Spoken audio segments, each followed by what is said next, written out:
एलोरा के कैलाश मंदिर के मुख्य लक्षणों को पूछा जा रहा है। तो देखिए, जो एलोरा का मंदिर है, इसकी लोकेशन महाराष्ट्र के औरंगाबाद में है। तो हम इंट्रो अपना इसी बात से शुरू करेंगे, इसकी लोकेशन बताते हुए कि एलोरा की जो गुफाएं हैं, ये महाराष्ट्र के औरंगाबाद में स्थित हैं।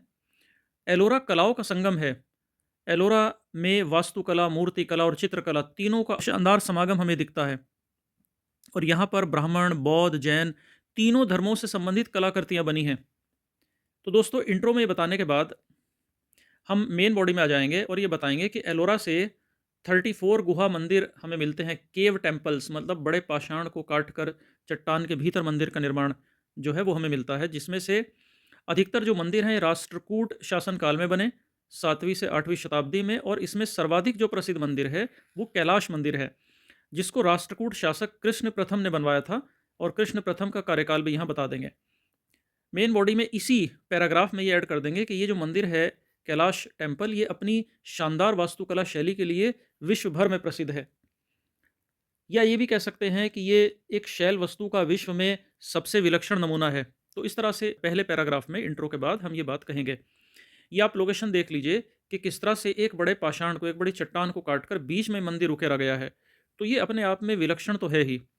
इसके बाद जो मेन बॉडी है क्वेश्चन की, जिसमें पूछ रहा है कि उसकी विशेषताएं बताइए। तो देखो, विशेषताओं को हम कैरेक्टरिस्टिक्स जब भी पूछा जाए तो हम कोशिश करते हैं कि पॉइंट्स में बताया जाए। ये जो कैलाश टेम्पल है, ये एक पूरी पहाड़ी को ऊपर से काटकर निर्मित किया गया है। ये आप देख लीजिए कि किस तरह से ऊपर से काटकर पूरी की पूरी एक पहाड़ी काट कर ये बनाया गया है। मंदिर का जो विशाल प्रांगण है वो 300 फुट लंबा और 175 फुट चौड़ा है। पहला पॉइंट ये हो जाएगा हमारा। सेकंड पॉइंट में बताएंगे कि इसके विशाल जो स्तंभ हैं, जो पिलर्स हैं वो हैं, और जो छत है वो मूर्तिकारी से भरी पड़ी है। इसका जो प्रवेश द्वार है, जो एंट्रेंस है, विमान है, वो मंडप है, वो सब बनाए गए हैं। मंडप के सामने एक विशाल नंदी मंडप है। मंदिर के नज़दीक ही एक चट्टान को काटकर लंबी पंक्ति में हाथियों की मूर्तियां भी यहाँ बनी हैं। नेक्स्ट पॉइंट में बताइए कि मंदिर में अनेक धार्मिक दृश्यों को बहुत ही उत्कृष्टता के साथ उकेरा गया है, उभारा गया है, बनाया गया है, जिसमें गोवर्धन धारण किए कृष्ण, शिव जी के विभिन्न स्वरूप, महिषासुर का वध करती हुई दुर्गा, कैलाश पर्वत उठाए हुए रावण, रावण के सीता हरण के जो चित्र उकेरे गए हैं, और जटायु के साथ युद्ध के जो दृश्य हैं, ये सब बड़े शानदार तरीके से इस मंदिर में उकेरे गए हैं। तो ये 5 पॉइंट्स बताने के बाद इनकी विशेषताओं के हम निष्कर्ष कर देंगे। और निष्कर्ष में बताएंगे कि जो एलोरा की जो वास्तुगत और शिल्पगत विशेषताएं हैं, जो वास्तुगत वहाँ की विशेषताएं हैं, जो वहाँ की आर्ट एंड आर्किटेक्चर की जो कैरेक्टरिस्टिक्स हैं, उसको देखकर कहा जा सकता है कि ये भारत में जितने भी शैलकृत वास्तुकला बनी है उसका ये सर्वोत्तम रूप है।